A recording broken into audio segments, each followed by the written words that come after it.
Welcome back to Dinku's kitchen. നമുക്കിന്ന് എളുപ്പത്തിലൊരു വെട്ട് കേക്ക് തയ്യാറാക്കിയാലോ. ഞാനിവിടെ 2 കപ്പ് മൈദ എടുത്തിട്ടുണ്ട്. 2 കപ്പ് മൈദ,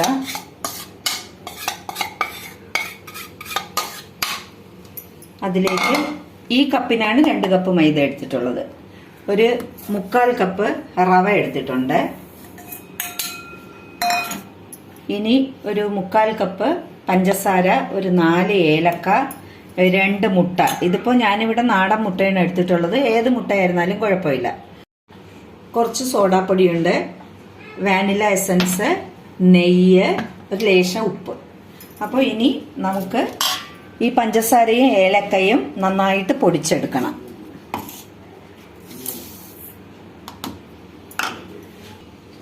ഇപ്പോൾ പഞ്ചസാര നന്നായിട്ട് പൊടിച്ചെടുത്തിട്ടുണ്ട്. അതിലേക്ക് ഈ 2 മുട്ട,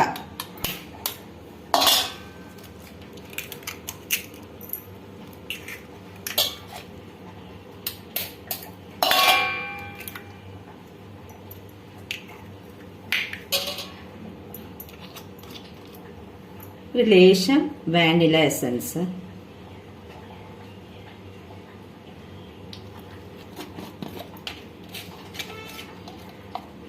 ലേശം സോഡാപ്പൊടി,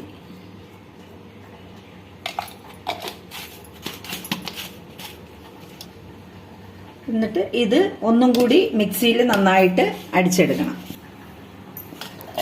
ഇത് നന്നായിട്ട് മുട്ടയും സോഡാപ്പൊടി, പഞ്ചസാര, ഏലക്ക, വാനില എസൻസ് ഇതെല്ലാം കൂടെ ഇതിലേക്ക് ഈ മാവിലേക്ക് ഒഴിച്ച് മിക്സ് ചെയ്തെടുക്കണം. കുറച്ച് നെയ്യും ഒഴിച്ച്, ഒരു ലേശം ഉപ്പ്,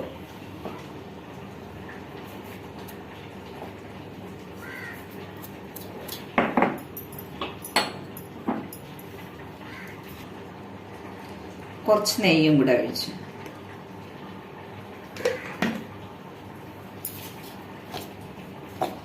ചപ്പാത്തിയുടെ പരുവത്തിന് ഇത്തിരി കട്ടിയായിട്ട് കുഴച്ചെടുക്കണം.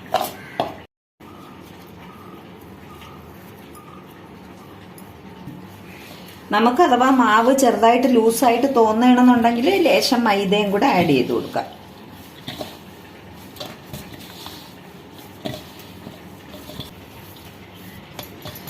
ഇങ്ങനെ നല്ല പരുവത്തിൽ എടുത്തിട്ടുണ്ട്. ഇതിനി ഒരു 2 മണിക്കൂർ നമുക്ക് റെസ്റ്റ് ചെയ്യാൻ വെക്കാം. നമുക്ക് ഇതിന് പുറത്ത് കുറച്ച് നെയ്യ് ഇങ്ങനെ തടവിയിട്ട് കുറച്ച് നേരം 2 മണിക്കൂർ ഒന്ന് വെച്ചേക്കണം. നമ്മൾ 2 മണിക്കൂർ കുഴച്ച് വെച്ചിരിക്കുന്ന മാവ് അത് കഴിഞ്ഞിട്ട് എടുത്ത് ഇങ്ങനെ കയ്യിൽ വെച്ച് നന്നായിട്ടൊന്ന് ഇങ്ങനെ ഉരുട്ടി ഒരു സിലിണ്ടർ ആകൃതിയിൽ ഇങ്ങനെ മാറ്റി വയ്ക്കണം. കുറേശ്ശെ എടുത്ത് ഇങ്ങനെ ഉരുട്ടി ഇങ്ങനെ ആക്കി വെക്കണം. എന്നിട്ട് ഇത് കട്ട് ചെയ്തെടുക്കാം.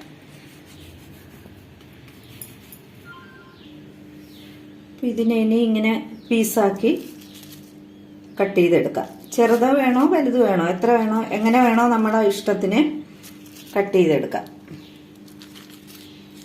കട്ട് ചെയ്തിട്ട് ഇങ്ങനെ 4ആയിട്ട് വേണമെങ്കിലും ആക്കാം. ഞാനിപ്പോൾ 2 പീസാക്കുന്നേ ഉള്ളൂ. ഇങ്ങനെ ഇങ്ങനെ കട്ട് ചെയ്ത് വെക്കണം.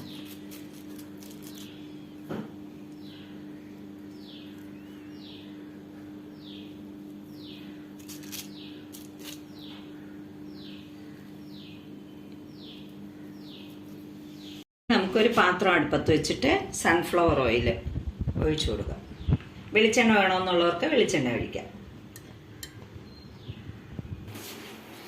എണ്ണ നന്നായിട്ട് ചൂടായിട്ട് ഇതിങ്ങനെ എണ്ണയിലോട്ട് ഇട്ട് കൊടുക്കാം. ഇട്ടിട്ട് ലോ ഫ്ലെയിമിൽ വെക്കണം. ഇത് നമുക്ക് വേണമെങ്കിൽ മാവ് കുഴയ്ക്കുമ്പോൾ ലേശം മഞ്ഞപ്പൊടി വേണമെങ്കിൽ, കളറ് വേണമെങ്കിൽ ലേശം മഞ്ഞപ്പൊടി ചേർക്കാം. ചേർത്താൽ ഒരു മഞ്ഞ കളറിൽ വരും.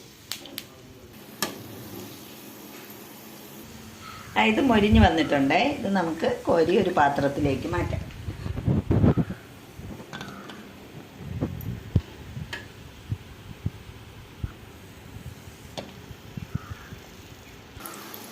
അങ്ങനെ നമുക്ക് എല്ലാം ഫ്രൈ ചെയ്തെടുത്തിട്ട് കാണാം. എളുപ്പത്തിലൊരു വെട്ട് കേക്ക് ഇവിടെ തയ്യാറായിട്ടുണ്ട്. എല്ലാവരും ട്രൈ ചെയ്ത് നോക്കണേ.